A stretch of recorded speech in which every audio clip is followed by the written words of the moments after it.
Yesus Kristus. Haleluya. Silakan duduk, Tuhan berkati kita sekalian.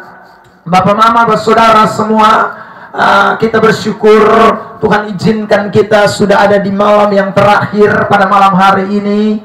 Dan saya percaya malam ini Tuhan mau memberkati kita dengan luar biasa. Bukan hanya dengan puji-pujian, tapi tentu lebih daripada itu firman Tuhan yang akan diperdengarkan kepada kita semua. Saya mau lihat dulu tangan-tangan yang mau diberkati Tuhan, boleh angkat?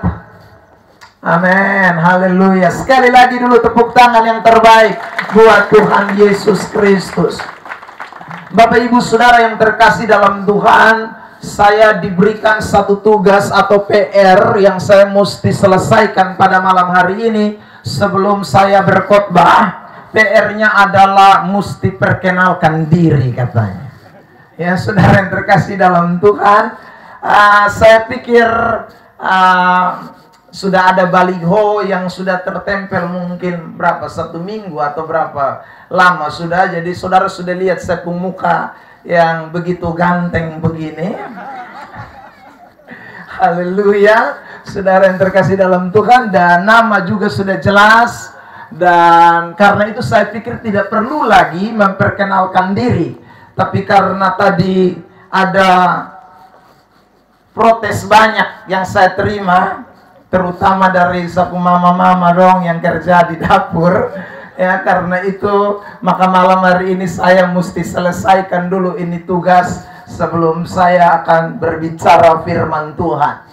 Baik Bapak, Mama, Saudara, nama saya Pendeta Ebenezer Plaimo. Saudara yang terkasih di dalam Tuhan, saya melayani, diberi kepercayaan oleh Tuhan. Ya, ini semua hanya karena kasih kemurahan Tuhan. Tuhan beri saya kepercayaan 3 jawatan. Di dalam gereja itu ada 5 jawatan. Kalau saudara membaca di dalam suratan Efesus pasal yang keempat ayat yang ke-11, di sana firman Tuhan berkata bahwa Tuhan itu memberikan kepada umat-umatnya ada namanya nabi, rasul, guru, gembala, guru, penginjil. Saudara, ada 5 jawatan yang Allah berikan untuk memperlengkapi gerejanya. Dan Tuhan memberi kepercayaan kepada saya 3 jawatan di dalam 5 jawatan itu. Saudara yang terkasih, saya mulai pelayanan di Kota Kupang sebagai seorang penginjil awalnya. Saudara terkasih, saya datang tahun 2004, ya, jadi ini sudah tahun yang ke-20.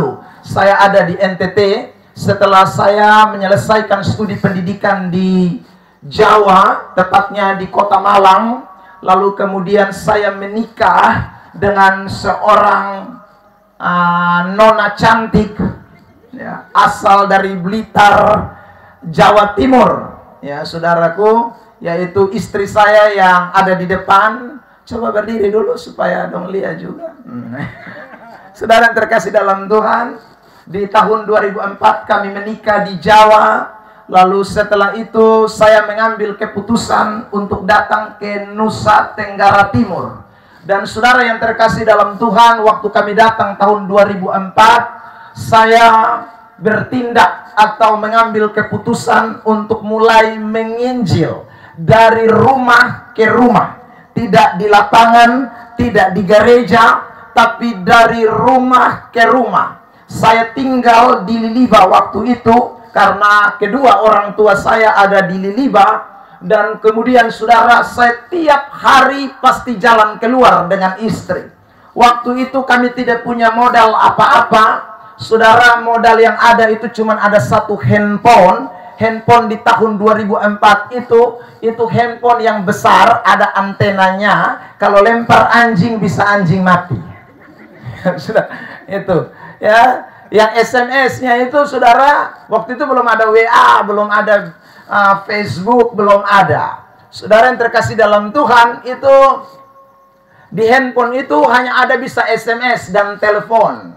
Jadi saudara, SMS-nya itu bukan baca dari atas ke bawah, tapi dia bergerak lari. Jadi kalau lu baca, lu mata mus begini. Ya. Kalau tidak dia lewat itu berarti tunggu kembali dia datang dulu baru bisa baca itu SMS. So, itu HP sangat jadul atau alias sudah terlalu lampau kuno. Dan saudara, itu modal dan dua buah cincin nikah. Saudara, itu modal kami di dalam menginjil. Saudara yang terkasih dalam Tuhan, saya kontrak satu rumah dengan harga sangat murah pada tahun 2004. Karena satu bulan hanya bayar Rp25.000. Murah sekali. Tapi saudara tahu, itu rumah lantainya tanah, lalu kemudian jarak dia pun itu bebak-bebak itu begini. Jadi orang dari luar tuh lihat tembus sampai dalam. Nah, itulah rumah termurah, saudara yang terkasih dalam Tuhan. Dan saya mulai melayani dari rumah ke rumah, dari pintu ke pintu, jalan kaki, tidak ada naik bemo, tidak ada naik motor, tidak ada naik ojek. Kenapa? Karena tidak punya duit untuk bayar. Dan sistem penginjilan yang saya dengan istri lakukan adalah masuk ke dalam rumah orang, lalu kemudian menawarkan untuk mendoakan orang. Setelah mendoakan, baru baca ritra, lalu kemudian Injil diberitakan. Saudara yang terkasih dalam Tuhan Yesus Kristus, ya kalau ada yang mau terima, puji Tuhan. Tapi kalau bilang soalnya ada waktu, ya sudah beton jalan terus. Dan kami jalan, saudara, mulai sisir dari Liliba menuju ke daerah Tarus dan seterusnya sampai Oesaon. Terus, saudaraku, batas di Naibona. Jalan kaki, PP. Saudara yang pernah pergi Kupang, pernah jalan kaki dari Liliba sampai di Naibona. Saya lakukan itu, saudara, dengan istri. Hari berikutnya kami pindah jalur dari Liliba, naik Koten, Sikumana, Oipura, Sikumana, itu tembus sampai di Baun. Saudara yang terkasih dalam Tuhan, penginjilan door to door, dari pintu ke pintu, mendoakan orang, melayani orang. Itu yang saya lakukan, saudara, di tahun 2004. Setelah saya melakukan kurang lebih mungkin sekitar 7-8 bulan, kemudian saudara yang dikasih oleh Tuhan, saya ditawarkan bergabung dengan Radio Lisbeth, ya saudaraku. Dan tahun 2004 saya mulai siaran di Radio Lisbeth Kota Kupang, saudara. Waktu itu ada satu program acara pemuda, dan kemudian saya diminta untuk mengasuh program pemuda itu, memberikan, saudaraku, arahan-arahan firman dan juga membuka tanya jawab di Radio Lisbeth pada waktu itu. Saudara, berjalannya waktu, kemudian di tahun 2005, ya, saudara yang terkasih dalam Tuhan, saya dengan istri karena sudah jalan kota Kupang keliling dan ya rindu untuk melayani Tuhan, bergabung di salah satu denominasi gereja tertentu. Tapi kemudian saudara, ada banyak kendala yang kami ketemukan pada masa itu, dan saya dan istri mengambil keputusan hari itu untuk kembali ke Pulau Jawa tahun 2005, saudara. Jadi singkat cerita, saya dan istri kemudian keluar dari rumah kontrakan dan kemudian saudara menuju ke pelabuhan Tano. Waktu itu kapal Dobon Solo kalau saya tidak salah masuk ke Kupang. Dan rencana kami akan pulang dengan kapal itu ke Pulau Jawa. Karena saya pikir-pikir, saudaraku, kalau begini terus hanya penginjilan jalan kiri kanan tidak jelas, maka karena itu saya ambil keputusan pulang kembali ke Jawa. Saudara yang terkasih dalam Tuhan, begitu sampai di Tano, saya dengan istri kemudian tiba-tiba saling bertanya, saudara. Ya, pertanyaannya begini, Ma. Lalu dia juga bilang sama saya, Pak, kalau kita dua naik ini kapal, lalu setelah itu belum sampai lewat Pulau Semau, tiba-tiba terjadi gelombang besar, ya, dan kemudian kapal itu tergoncang, lalu dibuanglah undi, pasti kena ke kita dua, karena kita dua tinggalkan Nusa Tenggara Timur yang Tuhan telah pilih dan tetapkan untuk melayani di sini. Saudara, baku runding kiri kanan, akhirnya saudara ambil keputusan tidak jadi berangkat ke Pulau Jawa. Mulai pulang lagi kembali ke kota Kupang, saudaraku. Dan akhirnya di tahun 2005 akhir, saya kemudian bergabung dengan sekolah Alkitab Kalvari, miliknya gereja Pantekosta di Indonesia. Saya mulai mengajar di tahun 2005, saudara, di sekolah Alkitab itu. Kemudian berjalannya waktu, saudara, 2006 satu tahun kami jalani. di sekolah Alkitab itu, mengajar di sekolah Alkitab, mengasuh anak-anak yang ada di sekolah Alkitab. Dan setelah itu saya dengan istri kemudian ambil keputusan untuk berangkat ke Naibona. Dan saudara, kami kemudian bergabung dengan Mr. Ken atau Pak Daniel Maingke, orang GSJA. Saudaraku, kami akhirnya mulai melayani di GSJA, dan saya kemudian 2007 ditempatkan menjadi gembala sidang. 2013 kemudian saya kembali diminta untuk mengajar di Sekolah Tinggi Teologi Injil Indonesia Kupang. Dan waktu saya ada di Sekolah Tinggi Injil Indonesia Kupang, saudara, Tuhan kemudian mulai membawa saya untuk kembali kepada dunia penginjilan, sehingga saya mulai menginjil dari daerah ke daerah dengan berbagai persekutuan doa yang ada di kota Kupang. Sampai dengan hari ini kami terus menginjil, kami terus beritakan firman dari satu tempat ke tempat yang lain, dari gang ke gang, dari kota ke kota, dari desa ke desa, Injil diberitakan. Dan saya bersyukur di Warmanen juga ada 2 mahasiswa dari Sekolah Tinggi Teologi Injil Indonesia Kupang yang sudah wisuda, dan mereka ada tadi malam kami ketemu di sini. Kami bersyukur Tuhan luar biasa telah memakai kami sebagai alat Tuhan untuk memperlengkapi banyak orang. Jadi saya sekali lagi bersyukur buat semua kepercayaan yang Tuhan berikan kepada saya. Saya dikaruniai 3 orang anak. Saudara, anak yang pertama laki-laki, yang kedua laki-laki, yang ketiga perempuan yang ikut bersama dengan kami di tempat ini. Saudara yang terkasih di dalam Tuhan Yesus Kristus, itu saja mungkin perkenalan singkat. Bapak saya asli dari Probur, ya, Amalekan, Dulel, ya, itu sapung bapak pung kampung. Dan mama saya orang Amarasi. Jadi kalau saya di Timor, orang bilang saya orang Timor. Kalau saya ada di Alor, orang bilang saya Alor. Kalau saya ada di Rote, orang bilang saya orang Rote. Ya, saudara, kenapa orang bilang saya orang Rote? Karena Alor itu kepanjangan dari anak laki-laki orang Rote. Ya, Alor itu kan A, anak, L, laki-laki. Ya, O, orang, R, Rote. Jadi anak laki-laki orang Rote. Jadi kalau ada di Rote juga pas. Jadi padahal ada di Alor itu tidak salah. Karena Alor itu dan Rote memang nomor 1. Amin.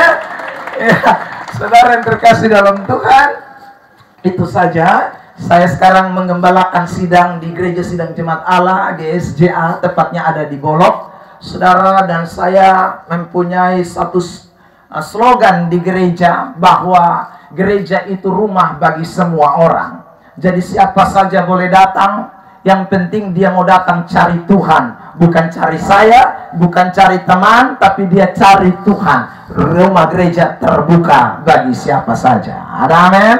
Saudara yang terkasih dalam Tuhan Yesus Kristus, nah itu saja. Sekali lagi, kalau mau kenal lebih lanjut, silakan tekan nomor 085 239 dan seterusnya. Saudara bisa tanya-tanya banyak, sebab kalau saya cerita tentang saya punya identitas, nanti kita tidak lihat firman Tuhan. Ini curi banyak waktu.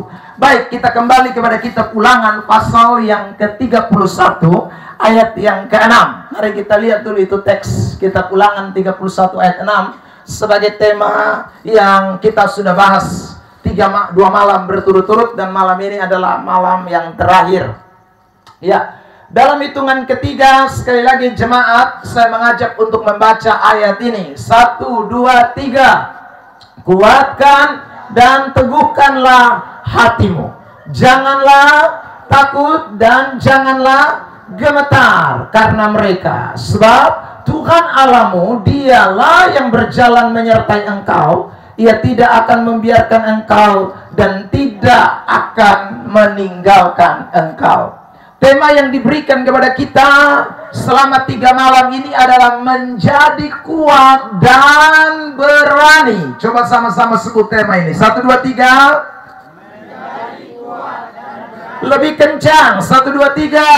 Menjadi kuat dan berani. Nah, saudara, tadi malam saya sudah membahas bagian yang pertama, yaitu tentang kita menjadi kuat. Sedikit saya ingatkan kembali apa yang saya sudah bahas tadi malam, bahwa saudara, kita tidak mungkin bisa kuat dengan kekuatan diri kita sendiri. Saya sudah memberikan banyak sekali ayat yang membuktikan bahwa kita ini sangat semu, sangat, saudaraku, rapuh, sangat lemah.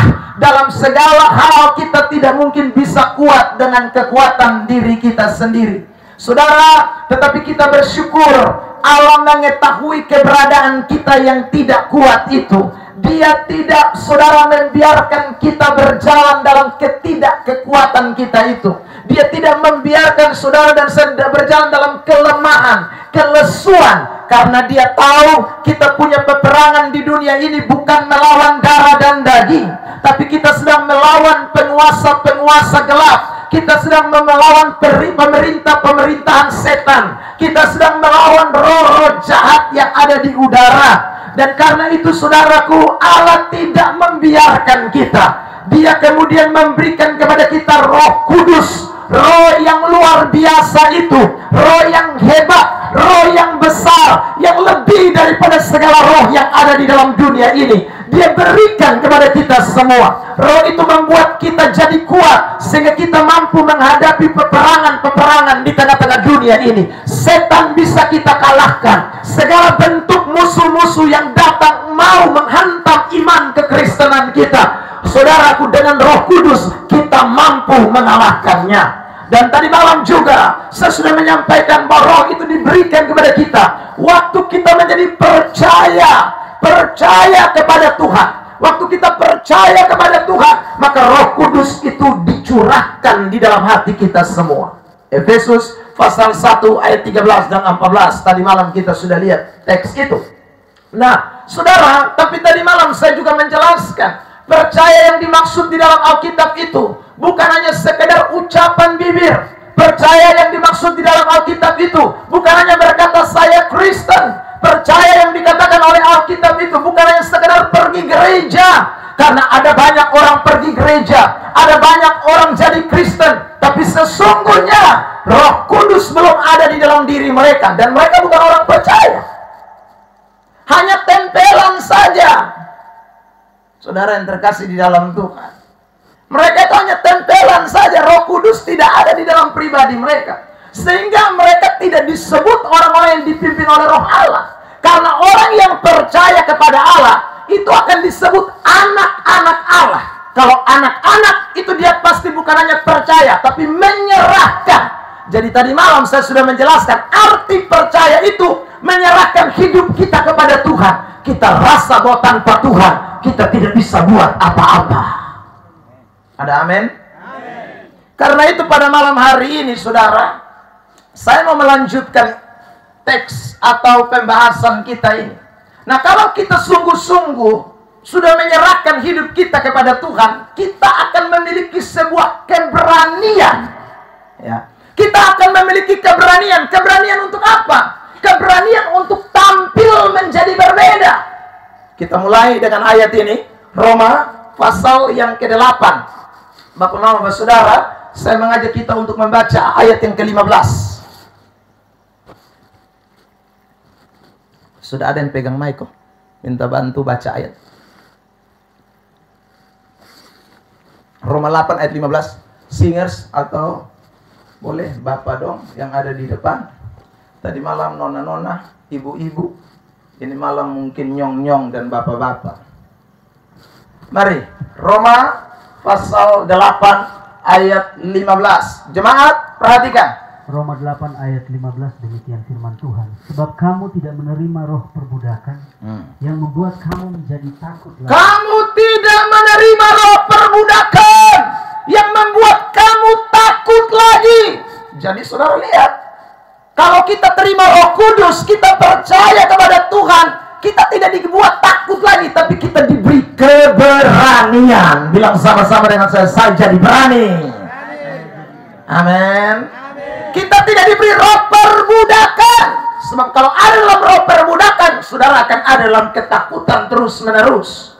Next, lanjut ayat itu.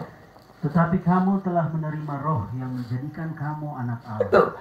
Kamu diberi roh yang menjadikan kamu anak-anak Allah. Tadi malam saya sudah beri ilustrasi bagaimana seorang anak itu, dia percaya sungguh kepada dia pembapa. Dia pasti serahkan dia pun hidup di dia pembapa. Makanya orang Kristen yang sungguh-sungguh yang berseru ya Aba, ya Bapa. Next, baca itu ayat. Oleh roh itu kita berseru ya Aba, ya Bapa. Itu.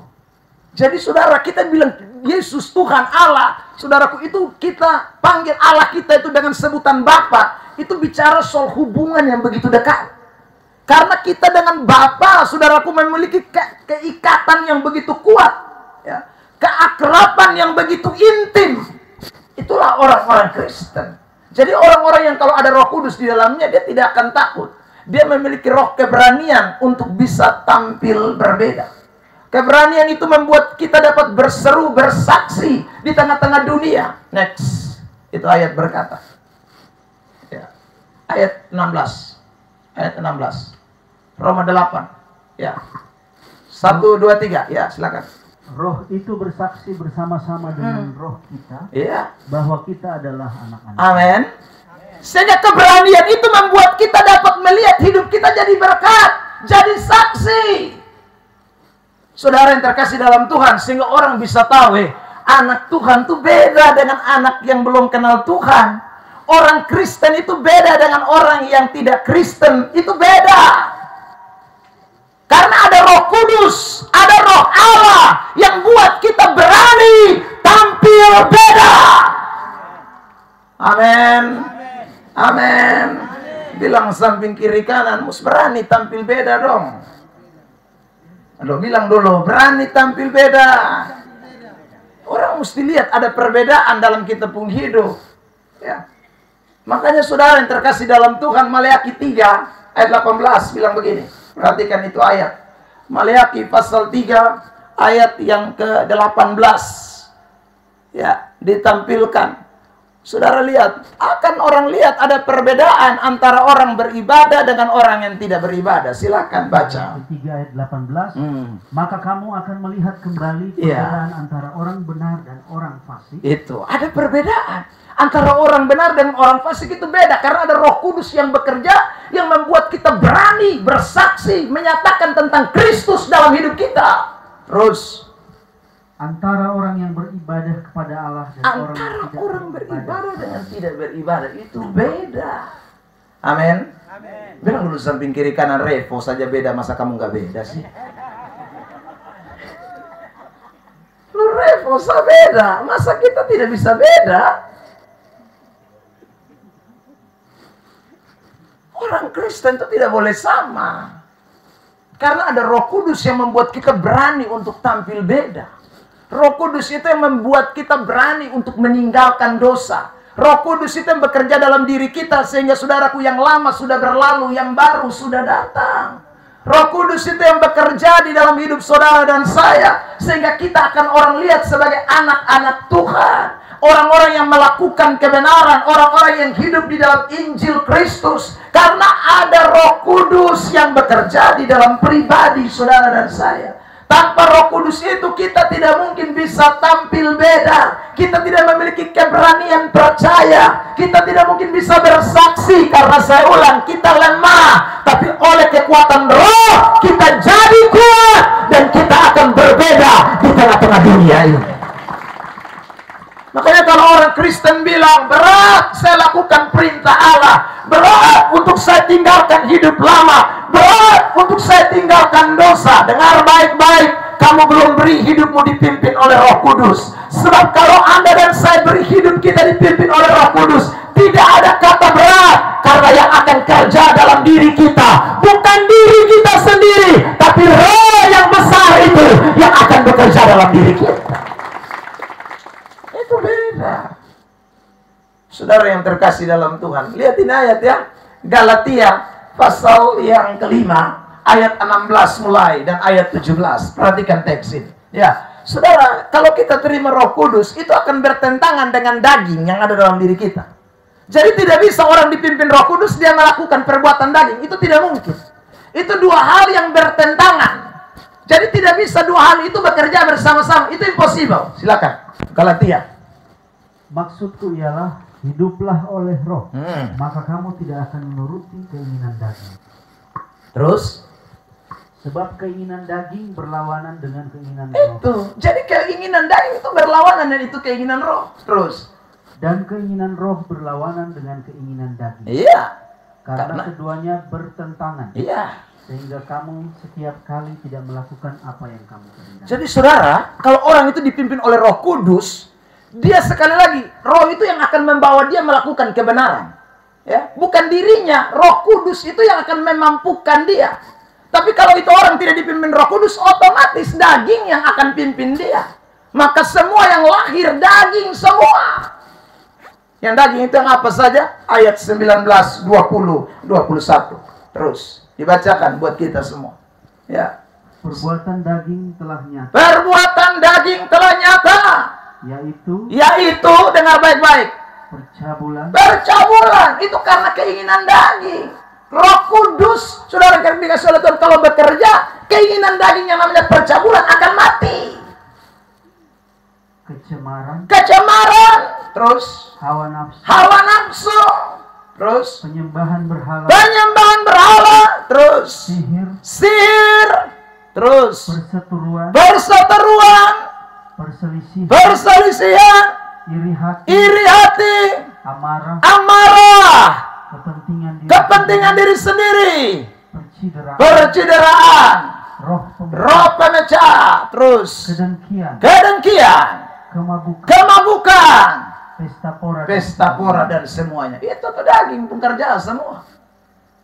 Makanya kalau orang tidak dipimpin Roh Kudus, daging kuasai dia, maka semua dia buat habis yang daging-daging semua ini. Saudara, makanya betapa penting hidup kekristenan itu dikuasai Roh Kudus.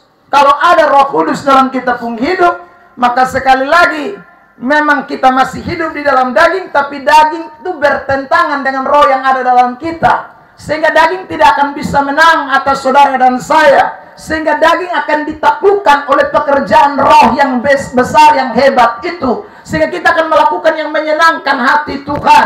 Ayat 23 dari kitab Galatia pasal 6 bicara soal buah roh itu. Kasih, sukacita, saudara, kelemah lembutan, penguasaan diri, damai sejahtera, dan bla bla bla.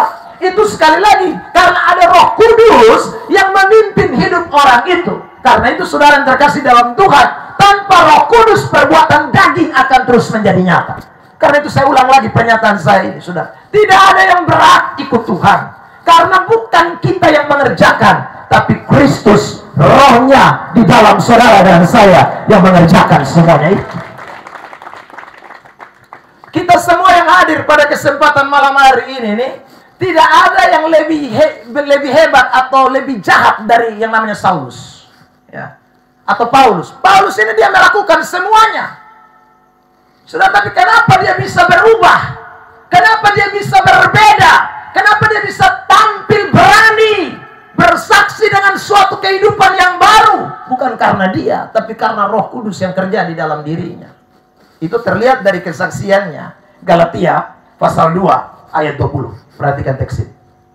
Galatia pasal 2 ayat 20. Ya. Galatia 2 ayat 20. Ya. Namun aku hidup. Tetapi bukan lagi aku sendiri yang hidup. Melainkan Kristus yang hidup di dalam aku. Kristus yang hidup di dalam aku. Amin. Amin. Coba bilang samping kiri kanan, Kristus ada hidup di dalam kamu belum? Saudara, kalau itu Yesus tidak hidup dalam kita pun hidup, atau Roh Kudus tidak ada dalam kita pun hidup, tidak bisa. Ya. Paulus yang tadi saya bilang jahat kelas kakap itu bisa bertobat itu karena sekali lagi bisa berubah dari pun hidup, dari pembunuh, tukang mabok, selingkuh, segala macam. Kan tadi dia bilang semuanya itu aku buat dahulu. Galatia pasal 5 tadi bilang. Saudara, dia kerjakan semuanya itu dulu. Tapi begitu Kristus tinggal di dalam dia, waktu Yesus hadir dalam hidupnya, waktu Tuhan Allah hadir dalam hidupnya, maka dia menjadi berubah. Karena Kristus mengerjakan semua itu di dalam dirinya. Amin. Ada amin. Lanjut baca itu ayat sampai selesai. Dan hidupku yang kuhidupi sekarang di dalam daging adalah hidup oleh iman dalam Anak Allah yang telah mengasihi aku dan menyerahkan dirinya untuk itu. Jadi sekarang kita semua ini harus hidup di dalam iman. Iman bahwa ada Roh Kudus di dalam diri kita. Beriman bahwa ada Tuhan yang bekerja di dalam diri kita. Beriman bahwa Tuhan yang melakukan semua di dalam diri saudara dan saya. Saudara yang terkasih dalam Tuhan, dengar baik-baik. Ya. Manusia itu kerja dari luar, tapi Tuhan itu kerjanya dari dalam. Ya. Saya ulang lagi ya. Manusia itu kerjanya dia dari luar ke dalam. Tapi kalau Tuhan, dia kerjanya dari dalam ke luar. Itu beda. Saudara yang terkasih dalam Tuhan, waktu kita mau bikin kita pun diri cantik atau ganteng, saudara yang terkasih dalam Tuhan, jarang orang memulai dari dalam. Orang mulai dari luar. Dia pergi di Kalabahi sana, dia mulai beli lipstick, dia mulai beli badak, dia mulai beli, saudaraku, apalagi untuk ion rambut, yang keriting 3 bulan, lalu keriting ulang, ion lagi 3 bulan, keriting balik itu. Saudara, dia pergi beli, dia kasih bagaimana supaya dia pun tampilan luar jadi cantik. Ada yang saudara terkasih dalam Tuhan hitam merege, tapi dia pergi beli itu lulur yang bisa kas putih itu, saudara. Jadi dia mulai pakai skincare, kok apa segala macam, saudara. Ya kadang-kadang muka putih, leher hitam dan sebagainya. Saya kau lihat ya, model ke zebra itu, ya. Karena orang memang mau tampil, manusia itu selalu merawat dari luar. Itu manusia. Tapi Tuhan bekerja beda. Tuhan bekerja dari dalam keluar. Kalau di dalam tidak diperbaiki, luar susah. Karena semua yang lahir keluar itu produksinya dari dalam. Matius 15 ayat 19. Mari lihat ini ayat. Matius 15 ayat 19. Matius 15 ayat 19. Ya. 15 ayat 19. Karena dari hati timbul segala pikiran jahat. Ya. Pembunuhan. Ya, orang bunuh orang itu kenapa? Itu dari dalam. Dia punya hati ini lagi kotor. Hatinya lagi penuh dengan kejahatan. Hatinya lagi penuh dengan dosa. Keluar pembunuhan. Terus selain pembunuhan apa lagi? Perzinahan. Percabulan. Terus pencurian. Sumpah palsu. Hujat. Itu semua itu dari dalam.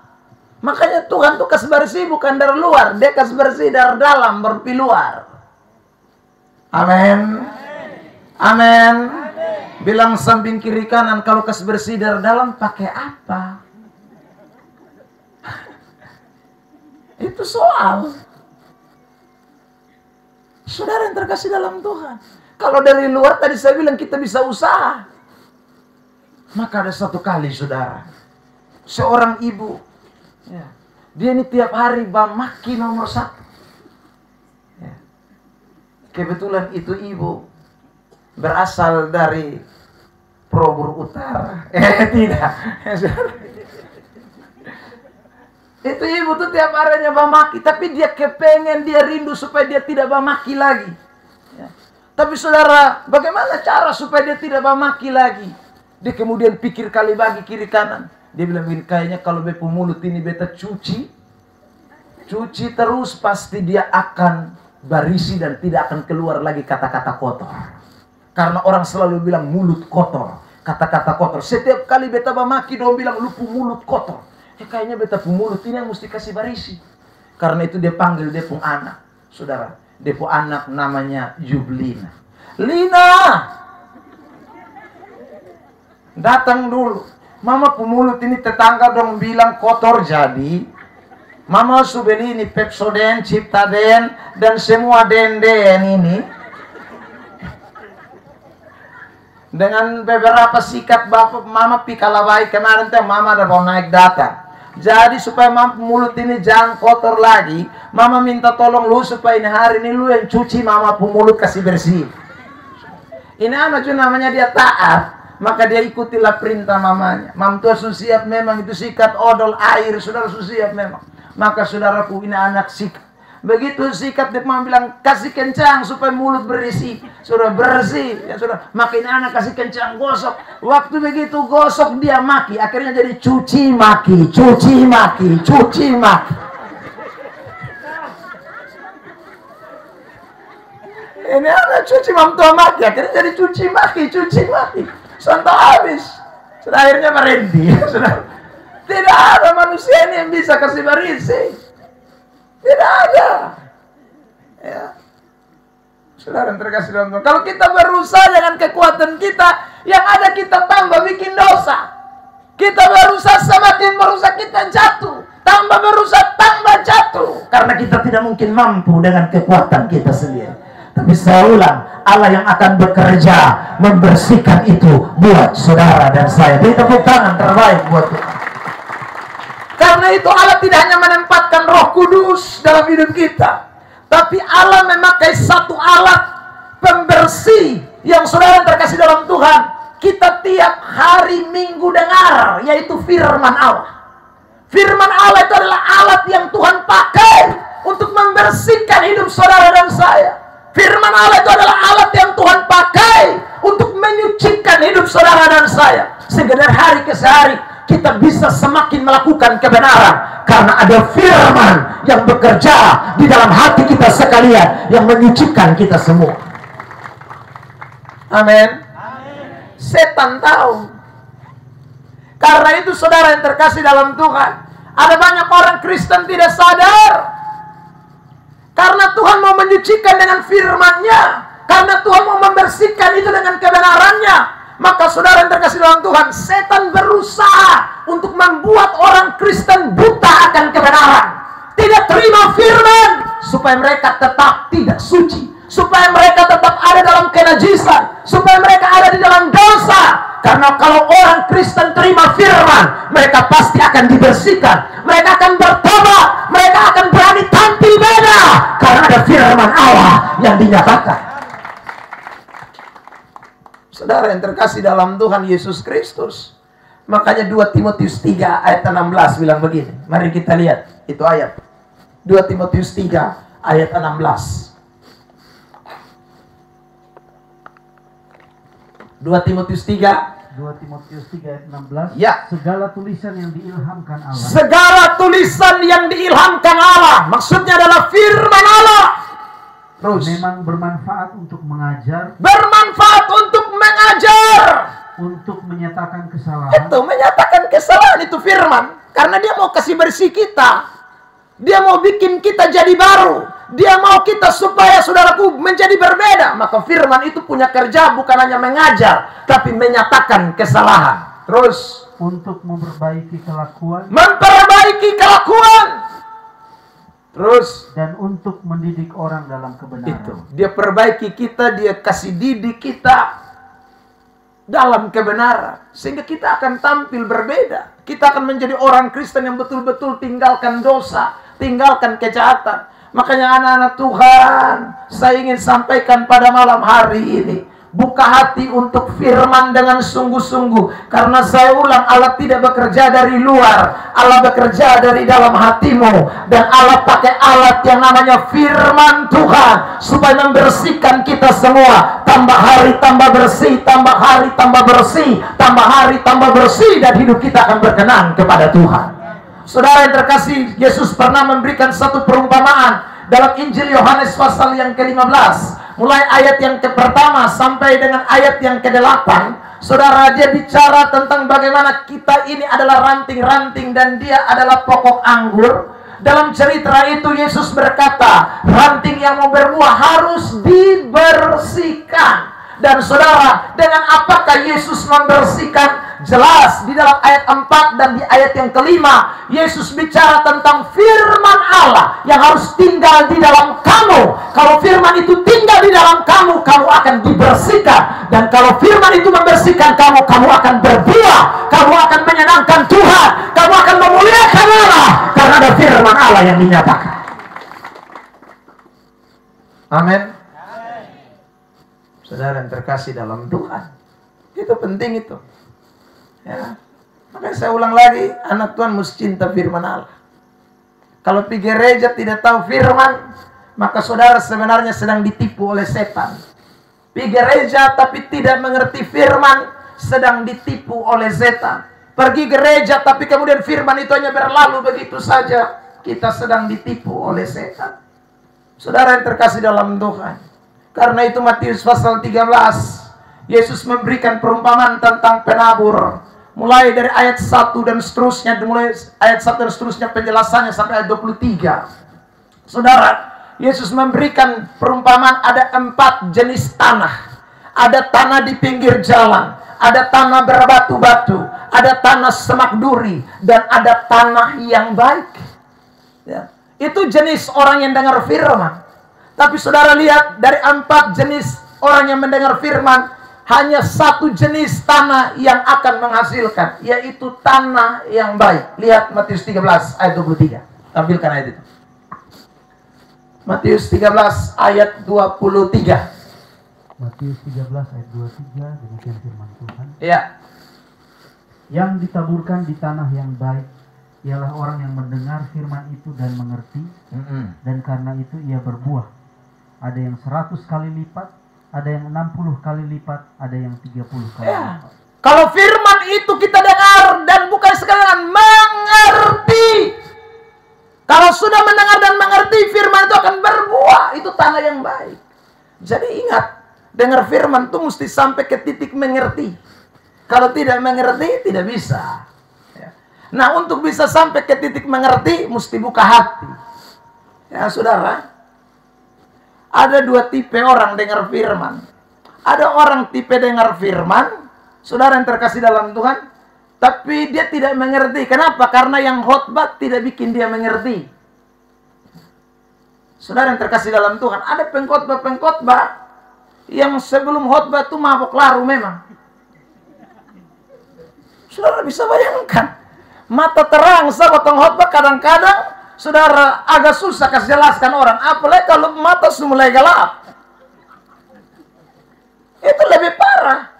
Dia bilang, Bapak Pendeta, kalau saya tidak minum air kata-kata, itu saya punya lidah tuh takae. Tapi kalau saya minum air kata-kata itu Bapak, itu biar setengah jam atau 1 jam tuh, saya kata-kata tuh lancar.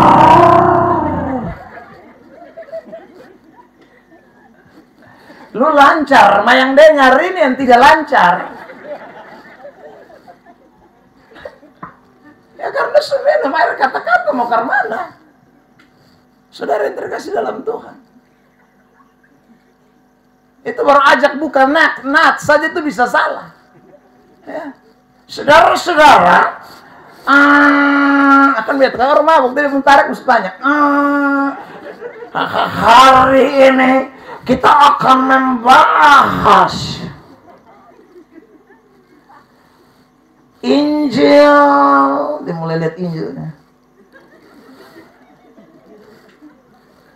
Saudara buka karena ya, Yohanes. Tapi karena dia mata kan balari, huruf I itu bisa berubah. Injil Yohanes. Ini bahaya. Yohanes dia bilang bisa Yohanes. Mata lari. Nah baru buka Injil selalu susah lah Yohana. Apalagi lu pengkhotbah itu pasti arba biru, sudah. Saudara terkasih dalam Tuhan. Makanya orang Kristen ini kadang-kadang pergi gereja tapi tidak mengerti. Karena memang firman yang disampaikan blank. Si firman yang disampaikan parah. Saudara, saya temukan itu banyak orang mengeluh. Saudara yang terkasih dalam Tuhan. Makanya jemaat Tuhan, kita contoh ini jemaat ya, jemaat Berea, kisah 17 ayat yang ke-10. Mari lihat. Kisah 17 ayat 10. Ada 2 jenis jemaat. Ini satu nama jemaat Tesalonika, satu jemaat Berea. Mari, kisah 17 ayat 10. Kisah 17 ayat 10. Ayat 11. Ya, langsung ayat 11 saja. Ayat 11. Orang-orang Yahudi di kota itu lebih baik hatinya. Orang-orang Yahudi di kota itu dikatakan lebih baik hatinya. Di Berea maksudnya. Ya, daripada orang-orang Yahudi di Tesalonika. Daripada orang-orang Yahudi di Tesalonika. Kenapa? Lanjut, karena mereka menerima firman itu dengan segala kerelaan hati. Mereka terima firman dengan segala kerelaan hati. Itu jemaat Berea. Jadi jemaat Berea itu dengar khotbah, itu bukan hanya asal dengar, dong buka hati sungguh-sungguh, dong rela dengar firman. Terus Dan setiap hari mereka menyelidiki kitab suci. Tapi bukan hanya dengar, mereka menyelidiki kitab suci. Jadi saudara, mereka buka hati untuk dengar firman, tapi mereka kemudian selidiki, betul tidak itu pendeta khotbah, betul tidak itu majelis khotbah, betul tidak itu diaken khotbah. Jangan sampai dia khotbah ikut dia pun mau, jangan sampai dia bicara bukan kebenaran, tapi dia pun keinginan diri sendiri. Apalagi yang tadi saya bilang, kalau dia ada fly berat, itu jemaat tidak mau bodoh-bodoh. Makanya tambah hari lepas hari hidup mereka jadi baik. Amin. Amin. Itu firman itu.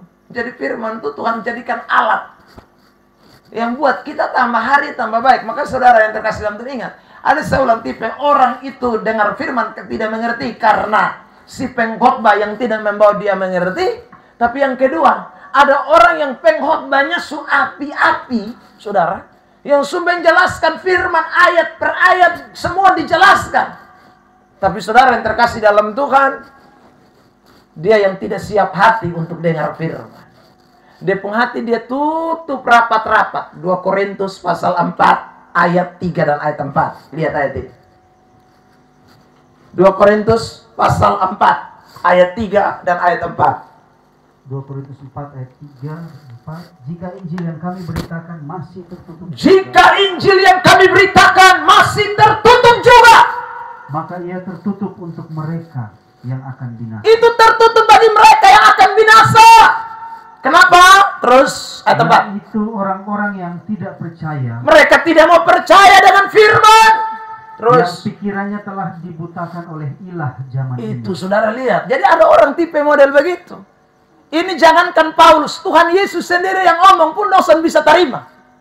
Ya, ada loh jenis murid begini. Mari kita lihat saudara Yohanes pasal 8 ayat 37 mulai. Jadi ada orang Yesus yang khotbah. Ini tadi Paulus khotbah saja mereka tidak buka hati. Paulus khotbah saja mereka tidak buka, dong punya hidup untuk terima itu firman. Jangankan Paulus, Tuhan Yesus sendiri pun mereka tidak mau terima. Lihat, saudara yang terkasih, Yohanes 8 ayat 37. Yohanes 8 ayat 37. Aku tahu bahwa kamu adalah keturunan Abraham. Kamu keturunan Abraham. Itu berarti orang Israel. Mereka mengenal siapa Yahweh, Tuhan Allah yang benar. Allahnya orang Israel, Allahnya Abraham, Ishak dan Yakub. Mereka kenal keturunan Abraham. Tapi saudara lihat, tetapi kamu berusaha untuk membunuh aku karena firmanku tidak beroleh tempat di dalam. Saudara lihat, firman tidak dapat tempat. Kalau firman tidak dapat tempat, biar Kristen, tapi kelakuan setan. Biar Kristen, kelakuannya iblis. Saudara yang terkasih dalam Tuhan, janganlah Kristen keturunan Abraham. Sekarang saya kasih tunjuk murid Yesus loh, yang namanya Yudas Iskariot itu. Saudara yang terkasih dalam Tuhan, itu ikut Tuhan Yesus pelayanan, ikut Tuhan Yesus dengar firman, tapi dia tidak kasih tempat untuk firman Allah. Lihat Yohanes pasal 6. Perhatikan saudaraku mulai ayat yang ke 70. Silakan lihat. Yohanes 6 ayat 70. Yohanes 6 ayat 70. Jawab Yesus kepada mereka, bukankah aku sendiri yang telah memilih kamu yang 12? Siapa yang pilih 12 itu? Saya tanya, siapa yang pilih murid 12? Yesus. Saya ulang, siapa yang pilih 12 murid? Yesus. Tuhan Yesus. Apalagi kita jemaat yang pilih majelis. Yang pilih ini Yesus. 12. Sekarang lihat. Di antara 12 itu lihat ayat 71. Namun seorang di antaramu adalah iblis. Satu di antara mereka siapa? Iblis. Satu di antara mereka siapa? Iblis. Iblis. Yang pilih siapa tadi?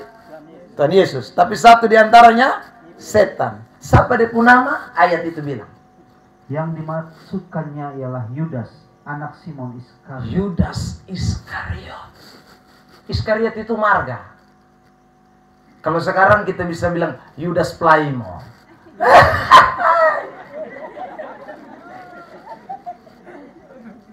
Atau Yudas apa lagi ya, terserah taruh marga lah orang-orang di Probur sini. Saudara, Yudas itu rasul loh. Tapi rasul yang tidak dengar firman. Rasul yang tidak memberi tempat kepada firman. Rasul yang tidak memberi hati kepada firman. Sekarang saya tanya, kalau rasul bisa jadi satu setan, sekarang saya tanya, pendeta bisa ada setan? Saya tanya, pendeta setan ada? Rasul saya ada, apalagi pendeta. Rasul itu satu setan, pendeta pas ada pendeta setan juga. Sekarang kita turun sedikit ke bawah. Kalau ada pendeta setan, majelis ada tidak? Bagus, mulai mengerti. Majelis setan pas ada. Kalau majelis setan ada, turun sedikit lagi, saudaraku. Ya, pemimpin pujian setan ada tidak? Banyak. Saudara terkasih, pemain musik setan ada? Ada. Saudara terkasih dalam Tuhan, banyak. Jadi jangan bilang, aku melayani. Aku melayani itu mengerti firman gosonde. Aku melayani kerbau tusuk hidung. Aku melayani yang firman tidak punya tempat. Aku melayani sebagai anggota setan. Mati neraka tetap. Dan itu Matius 7 ayat 21, 22, 23 omong. Di hari terakhir Tuhan akan buktikan bahwa ada banyak pendeta setan, ada banyak majelis setan, ada banyak pemusik setan, ada banyak diaken setan, dan tidak boleh ada di tempat ini. Beri tepuk tangan terbaik buat Tuhan Yesus. Buka hati untuk firman. Karena Yudas, Tuhan Yesus khotbah, dia tidak mau dengar. Dia tutup mati, dia hati. Saudara yang terkasih dalam Tuhan. Ya, apakah murid lain tidak ada kelemahan? Ada, tapi mereka beri hidup mereka kepada Tuhan untuk Tuhan bentuk. Yudas kepala batu, Yudas keras kepala, Yudas tidak mau mendapatkan kebenaran. Yudas tidak mau. Saudara yang terkasih dalam Tuhan Yesus Kristus, dia tidak beri firman itu membersihkan hidupnya. Apakah Tuhan tidak togor dia? Togor dobel-dobel. Salah satu contoh Yohanes 12 kan. Waktu Maria menumpahkan minyak narwastu, lalu kemudian Om Yudas protes. Om Yudas bilang begini, Yesus guru, ini kalau kau jual nih, bayangkan 300 dinar. Ini kita bisa penginjilan di Galilea, Nazaret, ini bisa tambah nih. Ya saudara. Tapi ini Maria ini bodoh, mau mati, dia tumpah di kaki. Padahal ini cuma bahasa ular beludak. Karena dia mau soa uang di dalam kas. Kalau $300 masuk, 300 dinar masuk, wah itu lumayan. Karena upah satu hari pada masa itu, upah pekerja, itu 1 dinar satu hari. Jadi saudara bayangkan 300 dinar itu anggap kerja 1 tahun. Kalau Yudas dapat 300 dinar, Yudas bilang, aku 1 tahun aku aman. Ya saudara. Dia karena mau ambil uang kas, dia mau makan, dia pencuri. Saudara terkasih dalam Tuhan. Ya. Dan Tuhan kasih ingat dia. Ulang-ulang. Tuhan bilang begini.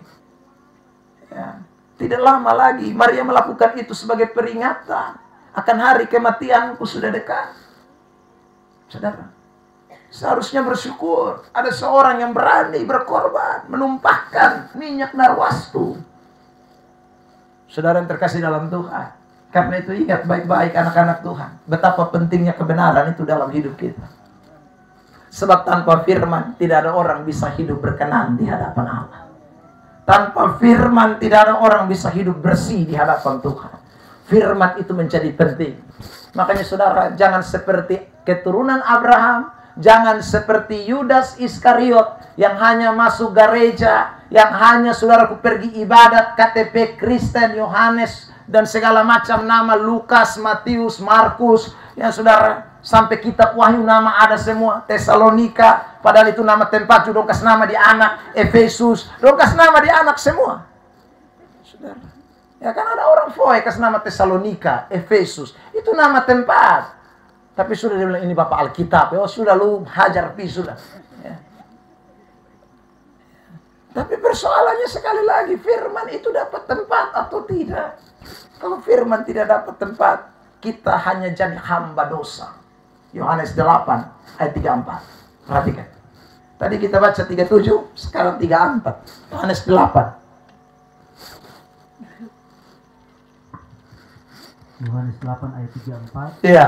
Kata Yesus kepada mereka, Aku berkata kepadamu, sesungguhnya setiap orang yang berbuat dosa adalah hamba dosa. Jadi hamba dosa.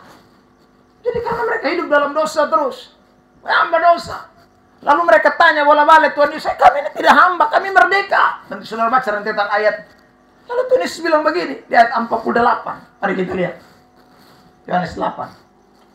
Ayat 48. Iya. Orang-orang Yahudi menjawab Yesus, Sorry, bukan ayat 48, 44. Yohanes 8. Ayat 44. Iblislah yang menjadi bapa. Dong bilang, Bapak Abraham itu kami pun Bapak, kau bilang kami tidak merdeka. Lu salah berat, Tuhan Yesus. Kami ini orang-orang keturunan Abraham. Ya. Kami tidak mungkin jadi orang yang diperbudak. Kami ini sudah bebas, merdeka. Lalu kemudian Tuhan Yesus tunjukin ayat 44. Bagaimana kamu sebut kamu merdeka? Sementara yang kamu praktekkan adalah setan punya. Maka Yesus bilang, bukan bapakmu Abraham, bukan bapakmu Allah, bukan. Tapi bapakmu itu adalah setan. Baca ayat 44 dengan tegas. Perhatikan ini jemaat. 1, 2, 3. Iblislah yang menjadi bapamu. Iya. Dan kamu ingin melakukan keinginan-keinginan bapamu. Iya. Ia adalah pembunuh manusia sejak semula. Iya. Dan tidak hidup dalam kebenaran. Itu. Sebab di dalam dia tidak ada kebenaran. Iya. Apabila ia berkata dusta, ia berkata atas kehendaknya sendiri. Sebab ia adalah pendusta dan bapa segala dusta. Setan dia pun bapa. Makanya setan suruh apa dia bikin. Setan suruh apa dia buat. Karena memang dia pun bapa setan. Saudara terkasih dalam Tuhan. Karena itu pada kesempatan malam hari ini, jangan biarkan hidup kita diperbudak oleh setan.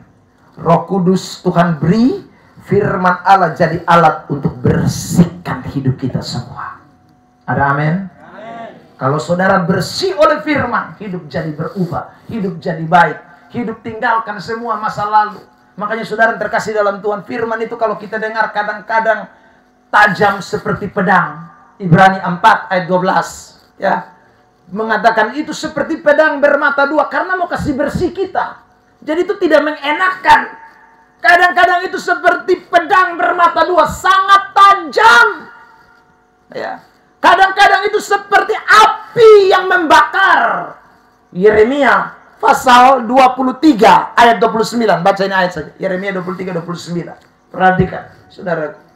Yeremia 23 29. Yeremia 23 29. Ayat 29. Iya. Bukankah firmanku seperti api? Seperti api. Demikianlah firman Tuhan, dan seperti palu yang menghancurkan bukit batu. Jadi kalau ini rumput ini mau bersih, saudara tidak hanya tofa, tapi nanti mesti bakar dengan api. Betul? Ya. Firman itu seperti begitu. Pedang yang membersihkan, api yang membersihkan. Terus, lanjut. Demikian firman itu seperti apa lagi? Palu. Dan seperti palu yang menghancurkan bukit batu. Itu, saudara yang terkasih dalam Tuhan. Makanya dengar firman itu mesti siap hati, siap jantung, siap hidup seutuhnya. Supaya firman itu datang dan membersihkan hidup kita. Ada amin? Ada amin? Amin. Yang mau dibersihkan boleh angkat tangan. Haleluya. Tidak ada yang keberatan ya. Saudara yang terkasih dalam Tuhan. Karena itu buka hati sungguh-sungguh untuk kebenaran. Malam hari ini saya mau sampaikan beberapa hal penting yang mungkin seringkali orang Kristen suka lakukan. Mereka pikir mereka Kristen, tapi saudaraku, sesungguhnya mereka sedang melakukan hal-hal yang bertentangan dengan kekristenan itu sendiri. Ya. Saudara yang terkasih dalam Tuhan, banyak orang Kristen masih hidup di dalam hal-hal yang seperti itu. Masih hidup di dalam kebencian, amarah, dendam, seperti yang tadi dikatakan dalam kitab Galatia. Padahal pi hari Minggu pi gereja terus. Ya. Pi gereja non-stop. Bahkan ada orang nasar untuk orang, saudaraku, demi kejahatan. Ya. Dia bungkus nasar habis, dia berdoa. Tuhan, Saya ingin dia pun leher patah. Begitu dia turun-turun pasar Lola itu Tuhan. Kalau bisa itu dia pun Ren tidak makan. Supaya dia langsung terjun bebas masuk di dalam jurang. Hai, saudara, masa ada Tuhan mau dengar doa begitu? Baru dia bungkus nasar, baru dia bawa persembahan. Pas nanya lagi, persembahan, dia maju dia. Dia sambil doa dalam hati, lu rasa lu mati. Nasar. Anda hidup dalam kebencian. Tapi dia ada di dalam gereja. Saudara, ini orang Kristen, tapi sesungguhnya dia tidak menjadikan saudara Tuhan sebagai bapaknya. Setan yang dia pembapa. Makanya setan bisik terus, weh, jangan ampuni dia. Lu lihat dia pemuka, lu lihat dia pemuka. Ya sudah, itu muka munafik. Ya sudah. Setan itu suka begitu. Sehingga orang dendam, orang bertahun-tahun. Malam hari ini dengar baik-baik yang ada di Warmanem. Kalau saudara punya dendam dengan orang lain, Tuhan Yesus berkata dengan jelas, firman Allah berkata dengan jelas dalam doa yang diajarkan kepada kita, barang siapa tidak mengampuni dosa orang lain, dosanya juga tidak diampuni. Kalau saudara mau dosamu diampuni, ampuni dulu orang lain. Karena Allah lebih dulu sudah mengampuni dan mengasihi kita sebelum kita melakukan pengampunan bagi orang lain. Karena itu orang Kristen wajib melepaskan pengampunan. Marah wajar, tapi tidak boleh marah sampai matahari terbenam. Itu Paulus mengatakan, orang Kristen tidak boleh marah sampai matahari terbenam. Marah cukup saja, saudaraku, ada batasnya. Marah boleh, saudara terkasih dalam Tuhan, tapi marah terhadap dosa, bukan marah terhadap manusianya. Semua perbuatan yang namanya kejahatan harus dibenci. Harus, saudaraku, dikasih oleh Tuhan, tidak boleh dikompromikan. Tapi orangnya mesti dikasihi. Amin. Ya, ingat, saudara yang terkasih dalam Tuhan Yesus Kristus, jadi anak-anak Tuhan tidak boleh ada yang dendam. Orang Kristen semuanya hafal doa Bapa kami. Tapi doa, tapi selalu ingat dompu hati. Ya. Bahkan ada yang bilang begini, sudah sampai 7 turunan. Kita tidak akan baku togor. Dengar, lu dengar memang. Ya. Apalagi orang alor. Orang alor itu ada marah, tapi shalom jalan lancar terus. Ya tuh saudara. Dia ada benci orang, tapi shalom. Tapi hati ini, ngeri. Saudara, Tuhan mau kita hidup di dalam damai dengan semua orang. Amin. Salam itu artinya apa? Damai sejahtera. Jangan lagi ada kebencian. Karena kita tidak tahu Tuhan panggil kita kapan. Ya. Kalau Tuhan panggil kita waktu kita lagi benci orang, bagaimana? So, pasti neraka itu. Ya. Sudah terkasih dalam Tuhan. Bahkan ada orang di dalam gereja, satu gereja, tapi bisa saling benci satu dengan yang lain. Kalau menyanyi, kau saudaraku, WL bilang atau pemimpin pujian bilang, tunjuk dulu samping kiri kanan. Dia tidak tunjuk di kanan, hanya cuma sini, kau saudaraku. Kau ini pemusuh nah.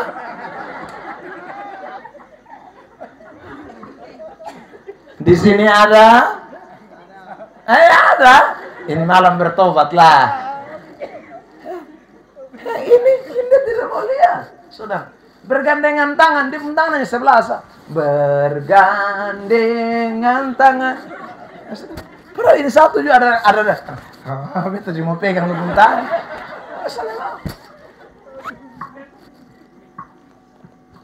Saudara terkasih dalam Tuhan, jangan. Anak-anak Tuhan tidak boleh ada di dalam kebencian. Amin. Tidak boleh. Kita hati mus beres dengan semua orang. Itu anak-anak Tuhan. Saudara yang terkasih dalam Tuhan, tidak boleh dalam percabulan, persinahan. Tidak boleh orang Kristen. Ya. Saya mesti bicara ini buat kita semua. Karena ternyata persinahan dan percabulan ini bukan hanya ada di kota. Di mana-mana orang selingkuh ngeri. Bahkan dia bisa bawa dia pun selingkuhan datang ke gereja. Pelakor. Jangan. Pelakor itu perebut laki-laki orang. Saudaraku yang terkasih dalam Tuhan, itu juga ada di kampung-kampung juga ada. Saudara, ya, saya menemukan itu banyak karena saya suka masuk kampung-kampung. Saya dengar kesaksian orang cerita, Bapak, dia lari dan orang Pulaki. Ih, dia ada laki kok tidak? Ada. Kok kenapa dia lari dari orang Pulaki? Saudara, itu tuh ada di mana-mana. Tapi Kristen apa begitu tuh? Orang Kristen yang dengar firman, dia tahu Tuhan tidak suka yang namanya percabulan. Tuhan tidak mau dengan yang namanya perzinahan. Ya. Allah membenci perceraian. Allah membenci, saudaraku, kekerasan. Tidak boleh. Orang-orang Kristen, anak-anak Tuhan di tempat ini, sekali lagi, jangan. Kalau tidak mati dalam dosa, sial. Biar peti dari perjamuan kudus juga tetap neraka. Ya. Biar yang pendeta yang pimpin itu ketua daerah juga tetap neraka. Saudara terkasih dalam Tuhan, tidak mau kompromi. Tuhan itu kan tidak pandang bulu. Siapa sah? Makanya anak-anak Tuhan, kalau Tuhan masih kasih kesempatan kita hidup mesti tambah hari berubah. Dengar firman, ternyata betul beta ini lagi dalam percabulan. Beta lagi dalam persinan, bertobat. Karena firman itu membersihkan hidup kita. Jangan malu. Saudara, Alkitab berkata, orang yang mengaku dosanya akan diputihkan. Ya. Orang yang mengaku dosanya Allah setia, dia mengampuni. Tidak ada yang tidak bisa diampuni oleh Tuhan. Tapi kadang-kadang orang sudah dengar firman mau menyucikan, dia tidak mau. Saudara yang terkasih dalam Tuhan, ini penting buat kita semua. Anak-anak Tuhan, dengar baik-baik. Dalam kekristenan di NTT ini saya omong kita dalam konteks Nusa Tenggara Timur. Ya, selain tadi saya bilang benci orang, hidup dalam percabulan, nikah susah setengah mati. Ya, susah. Anak 3, 4 tidak mau nikah. Tidak boleh, orang Kristen mesti nikah lebih dulu. Karena Alkitab bilang diberkati baru beranak cucu, bukan beranak cucu baru diberkati. Amin. Kejadian pasal 1, lihatin ayat ya. Saudara terkasih dalam Tuhan, nanti bilang beta karang-karang. 27-28. Kejadian 1, 27-28. Itu ayat bilang, jadi jangan beranak dulu, menikah dulu, baru beranak. Suami 5 bulan baru datang, Bapak.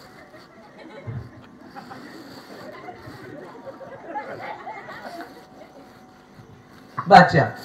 Maka Allah menciptakan manusia itu menurut gambarnya. Ya. Menurut gambar Allah diciptakannya dia. Laki-laki dan perempuan diciptakannya mereka. Setelah itu Allah memberkati mereka. Allah memberkati mereka dulu. Setelah memberkati baru ada perintah bilang apa? Lalu Allah berfirman kepada mereka. Baru Allah berfirman bilang apa? Beranak cuculah dan bertambah banyak. Tapi setan dia balik.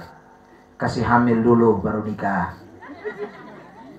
Setan bilang, lu beranak 5 dulu, jangan cepat-cepat di pendeta kau bilang berkat. Kau usah 5 dulu.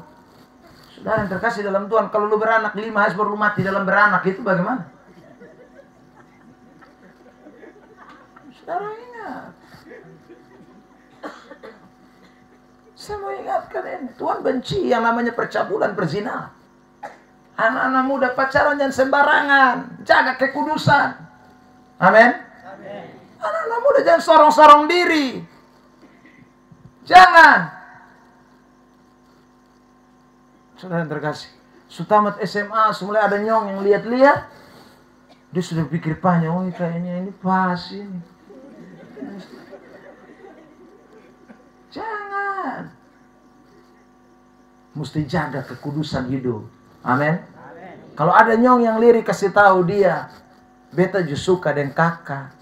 Ya, tapi kakak ingat ya, bahwa beta pun masa depan masih panjang. Kasih tahu mama dan bapak ya, bapak mama masih mau kasih sekolah saya atau tidak. Kalau masih kasih mau sekolah saya masih mau sekolah, kirim saya pergi sekolah, atau cari sekolah untuk saya sekolah, cari tempat kuliah untuk saya kuliah. Saudara terkasih dalam Tuhan. Tapi kalau mama bilang tidak, bapak dan mama sudah tidak ada uang lagi, jadi mamar kita cuma mamar besar, jadi sudah lu di rumah saja. Itu nak bilang, bapak Ada satu nyong mulai lihat-lihat saya. Dia ada kasih tahu bilang, dia ada suka saya nih, bagaimana Bapak? Ya sudah.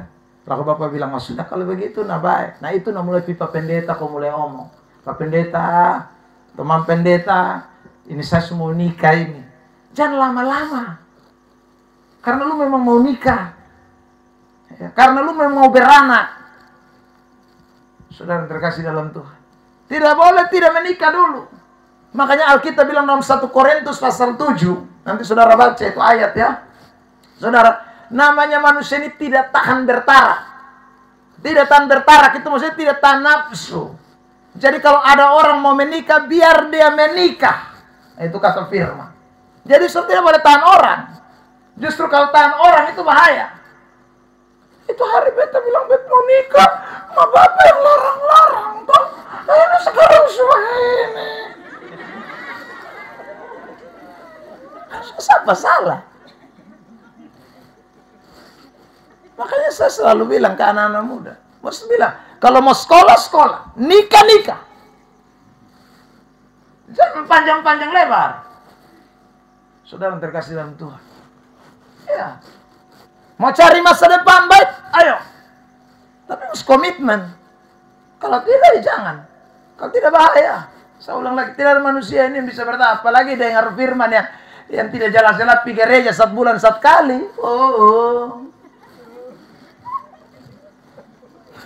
Saudara terkasih dalam Tuhan. Anak Tuhan sekali lagi, jangan hidup dalam perzinahan. Tuhan benci, Tuhan tidak suka.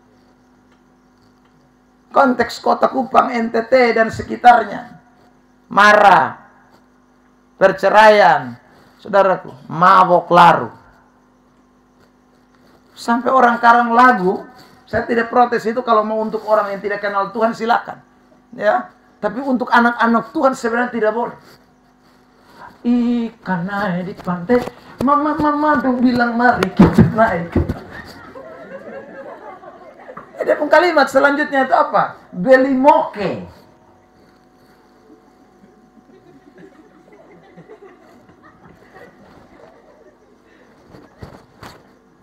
Saudara terkasih dalam Tuhan, moke itu kan memabukkan. Dan Alkitab bilang celaka orang mabuk. Bukan hanya yang mabuk, yang jago campur juga celaka. Ya, Alkitab bilang itu, Yesaya 5 ayat 11, 22. Lihat ini ayat 2 ini. Yesaya 5 ayat 11. Saudara, jangan mabuk lagi lah. Ya. Ini Alkitab bilang ini, Yesaya 5 ayat 11. Ya, dibaca. Celakalah mereka yang bangun pagi-pagi terus mencari minuman keras. Celaka, orang cari minuman keras itu celaka. Dan duduk-duduk sampai malam hari. Iya, terus. Sedang badannya dihangatkan anggur. Badan dihangatkan oleh anggur. Itu celaka. Anak-anak Tuhan janganlah berhenti sudah. Makanya tadi itu Galatia 5, salah satu perbuatan daging itu mabok. Itu Tuhan tidak mau. Dan semua pemabok akan masuk neraka. Apalagi mabok-mabok naik motor. Saudara yang terkasih dalam Tuhan, itu celaka cepat. Jangan. Celaka orang yang mabok, celaka. Ayat 22, silakan. Yesaya 5, 22. Celakalah mereka yang menjadi jago minum dan juara dalam mencampur minuman keras. Celaka. Dia bilang kalau moke dari Flores. Iya.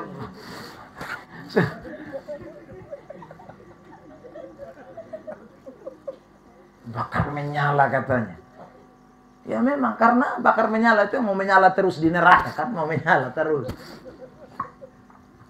Saudara jangan celaka kita harus bilang karena kalau sumabok itu beda. Ya. Saudara kalau sumabok itu bahaya. Lihat ayat 20-21. Orang kalau sumabok 20-21. Sudah lihat ayat 20-21. Yesaya 5. Ya. Celakalah mereka yang menyebutkan kejahatan itu baik dan kalau sumabok itu yang jahat jadi baik. Ya. Saudara, orang kalau sumabok itu dia lihat orang kan 2-3. 2-3. Kadang-kadang dia punya istri dia bilang orang punya istri. Orang pu istri, dia bilang dia pu istri. Dia bilang, Hai, ini kalau di timur sana ya. Hai, hai lu Lina toh? Hai lu Lina, Lina itu hidung kapan dia mancung? Hai kau Lina su hidung mancung, kau mata su memang tak lari. Sebenarnya bukan Lina, ini Agustina. Ada lihat Lina. Agustina yang hidung mancung, Lina hidung pesek. Tapi karena sumabok pelai, dia lihat Agustina ini, dia pikir lihat Lina di rumah ini. Ya saudara terkasih dalam Tuhan, itu berarti. Ya, karena itu orang kalau sumabok itu kejahatan, dia bilang baik, dia bilang jahat. Lanjut, saudara. Lalu dia bilang apa lagi? Yang mengubah kegelapan menjadi terang. Terang dia bilang gelap, gelap dia bilang terang. Coba saya lihat. Orang kalau sumabok itu saudaraku, matahari, bulan tidak ada, bintang tidak ada. Hai kok matahari ada?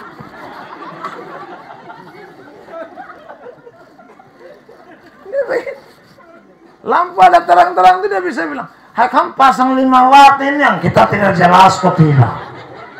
Padahal lampu terang.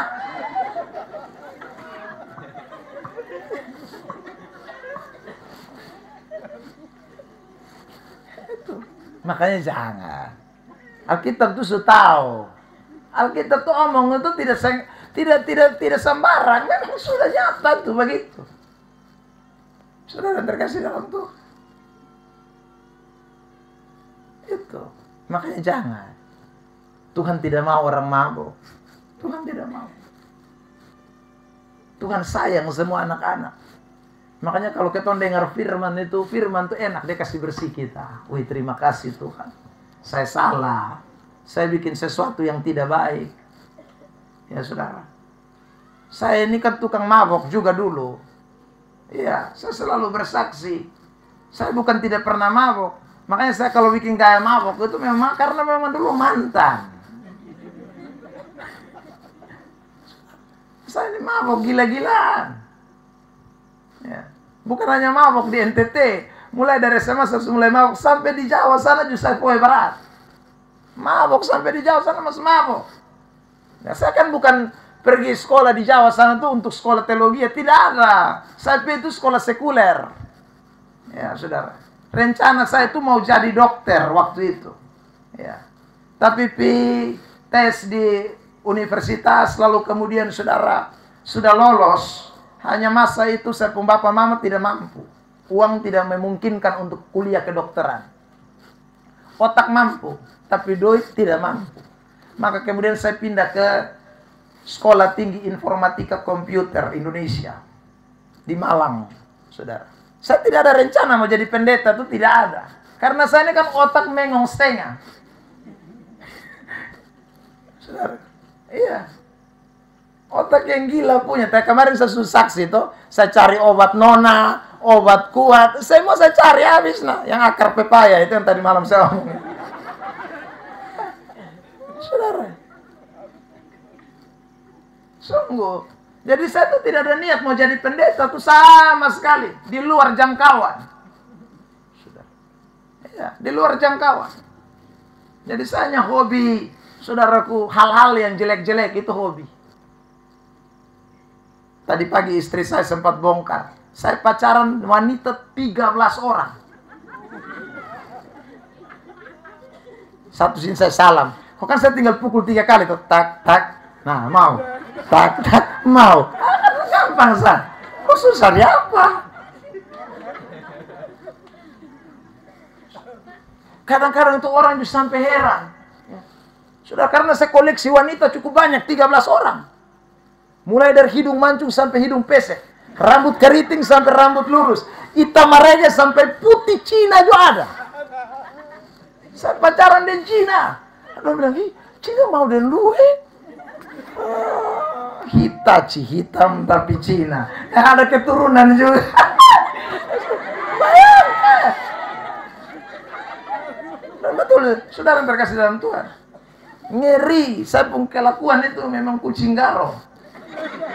Saudara mati tarik itu neraka terima beta mungkin bukan di tengah lah, itu pusat. Hanya Tuhan sayang tuh. Saudara yang terkasih, saya berhenti kuliah di semester 5 di Malang karena panggilan Tuhan. Kalau tidak itu saya tidak dipanggil, saya tidak akan khotbah malam ini, mungkin tidak di sini, saudara. Ya, saya hidup dalam kegelapan. Orang pesta tahu saya undang, saya hadir sendiri. Pakai undangan bikin apa? Hadir sendiri. Tidak ada malu, saudara. Tidak ada malu. Nanti undangan semua makan habis, kami giliran terakhir masuk. Sudah. Satu kali kami sendok habis, orang belum pulang toh, masih ada duduk. Saudara bayangkan itu nasi tinggi, lebih tinggi dari Gunung Babi. Mie dong tuh meleleh kiri kanan. Kali makan dan setan juga toh. Ya, sudah. Kau tempuh angkat piring keluar begini. Orang dong bilang, romantis dong mulai makan.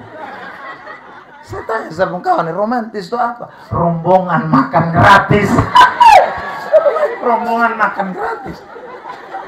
Rombongan makan gratis.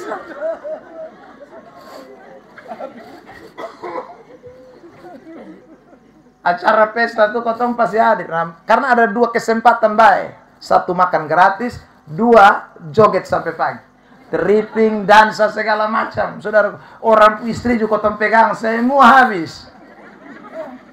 Pokoknya lu duduk di situ lu sasaran. Karena kan kotong otak supply itu. Su minum sedikit, 1 seloki, 2 seloki, digalapsan itu kotong su minum memang. Jadi masuk makan habis itu kotong sentau, ini siapa pu istri. Ini siapa pu anak nona. Pokoknya potong gae semua. Saudara yang terkasih dalam Tuhan. Kejahatan. Tapi sekali lagi, firman itu membersihkan setiap orang. Saya bertobat dalam camp pemuda. Saudara, itu hari tidak rencana mau pergi juga. Tapi saya percaya Tuhan tarik. Ya, Tuhan tarik saya hari itu. Saudara, saya pun kan bilang begini. Kita coba tes di camp. Saudara. Saya ini kan ingat, waktu saya di SMA, saya ikut KKR juga. Saudara, ikut KKR. Saudara, waktu KKR itu Tuhan pakai itu hamba Tuhan untuk jamah orang, lawat orang. Nah, saya itu kan hadir juga untuk nonton waktu itu. Nonton, tidak ada kepengen maju. Saudara. Tapi sekarang posisi semua orang semua maju. Saya dan saya pekan baku lihat, kita berdua tidak maju. Karena saudaraku semua orang maju, kami juga maju. Ya. Kami maju bagian belakang, barisan paling belakang. Nah, ini hamba Tuhan datang di jamah, satu jatuh, jatuh. Saudara, kami dua ini antara, saudara mulai takut. Ini datang jamah, kita dua ini mati. Ya. Ya. Tahu setelah kami dua pulang KKR. Ya. Jadi saudara yang terkasih dalam kami dua ada di belakang. Dan betul datanglah ini hamba Tuhan. Tumpang tangan saudaraku. Tapi kan saya tidak sungguh-sungguh, itu hanya maju tuh putar balik. Ya. Jadi saya ngintip saya pun kawan sebelah. Saya lihat dia tidak jatuh. Saya juga bertahan. Ya. Main tolak, main dalam nama Yesus. Kami berdoa. Ya. Pokoknya mulai jam. Beto sana jatuh, beto tetap. Belia pun kawan sana jatuh. Nah. Beto bilang, lu sana jatuh, bisa jatuh. Lama kelamaan dia rubuh. Karena dia rubuh, saya tinggal sendirian. Semua rubuh. Saya berdiri sendiri, saudara, hari itu. Saya pikir-pikir, kalau saya tidak rubuh, malulah aku. Maka saudaraku begitu dia selesai juga.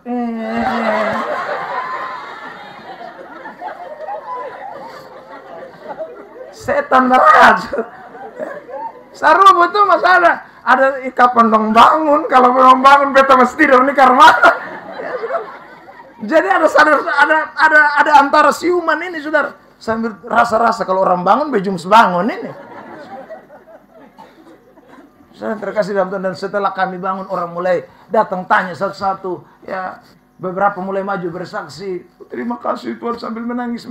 Saya takut kalau datang tanya saya omong apa ini, mati. Ya sudah. Maka saya korek, saya bukan, kita udah pulang sudah. Datang tanya, betul gue mati ini. Saudara yang terkasih dalam Tuhan, akhirnya kami dua pulang. Sampai di jalan kami dua bertanya. Ya, saya tanya, tadi lu jatuh itu sungguh-sungguh? Saya mau jatuh, tinggal kita dua jadi saya rubuh. Ya. Ya sudah. Saya belum berarti lu dan beta 11-12. Tadi saya rubuh, dia tidak tahu rubuh apa ya, kita rubuh rame-rame. Saudara terkasih dalam Tuhan, ya, saya anti dulu tuh. Tapi waktu itu saya dibawa Tuhan, saya yakin, saudara. Dan firman Tuhan waktu disampaikan di camp pemuda itu, saudara, KKR di camp pemuda, itu betul-betul membersihkan semua. Aduh Tuhan, ini beta. Dan beta, pendeta masih khotbah. Bukan soal altar call. Dulu altar call dulu baru orang maju. Saya, saudaraku, orang masih bicara firman, masih khotbah waktu itu, saudara. Saya mulai rasakan sentuhan Tuhan menjamah. Saya mulai menangis yang sejadi-jadinya. Saudara terkasih dalam Tuhan, minta ampun, rasa diri kesonde layak sama sekali. Tahun 99, saudara. Saudara terkasih dalam Tuhan. Dan hari itu saya memberi hidup saya untuk Tuhan. Saya bertobat, saudara. Saya minta ampun. Dan saudara, orang belum maju setelah kebenaran firman disampaikan. Saya sudah lari lebih dulu datang dan tersungkur di depan. Saya merasa bahwa Tuhan begitu baik dan sayang dalam hidup saya. Kalau bukan Tuhan, saya binasa. Kalau bukan Tuhan, saya juga pasti ikut Yudas Iskariot yang di neraka. Kalau bukan Tuhan, saudaraku yang terkasih dalam Tuhan, iblis sudah mendapati saya. Tapi Tuhan sayang. Seperti firman Allah berkata, Dia datang mencari orang berdosa supaya mereka diselamatkan. Beri tepuk tangan terbaik buat Tuhan. Malam hari ini Tuhan ada di tempat ini. Dia tidak kenal siapa saudara, punya perbuatan model apa, dia tidak peduli maksud saya. Kalau saudara mau beri hidup saudara kepada Tuhan, membuka hati bagi kebenaran, Dia akan memulihkan hidup saudara dan saya, membersihkan hidup saudara dan saya, menerima saudara dan saya apa adanya, dan Dia akan pakai hidup saudara dan saya untuk kemuliaan bagi nama Tuhan. Beri tepuk tangan terbaik buat Tuhan Yesus. Saudara, kita akan tutup dengan satu ayat dalam kitab 1 Yohanes pasal yang pertama, ayat yang ke-19. 1 Yohanes 1 ayat 19. Ayat 9, minta maaf.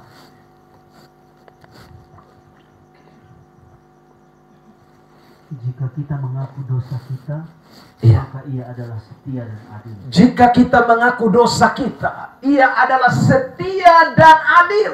Terus, sehingga Ia akan mengampuni segala dosa. Sehingga Dia akan mengampuni dosa kita. Amin. Amin, saudara. Amin. Tidak ada dosa yang Tuhan tidak bisa ampuni. Dengar baik-baik. Ya. Saudaraku, dosa apapun Tuhan bisa ampuni. Yang Tuhan tidak bisa ampuni itu, saudara, kecuali Anda dan saya mengeraskan hati kita. Yang saudara dan saya tidak bisa melihat pengampunan itu karena hati kita tidak terbuka untuk Tuhan. Maka malam hari ini Tuhan mau hadir di tengah-tengah kita. Kitab Wahyu pasal 3 ayat 20. Yesus berkata, Aku berdiri di muka pintu dan mengetok. Adakah orang yang rela membukakan pintu bagiku?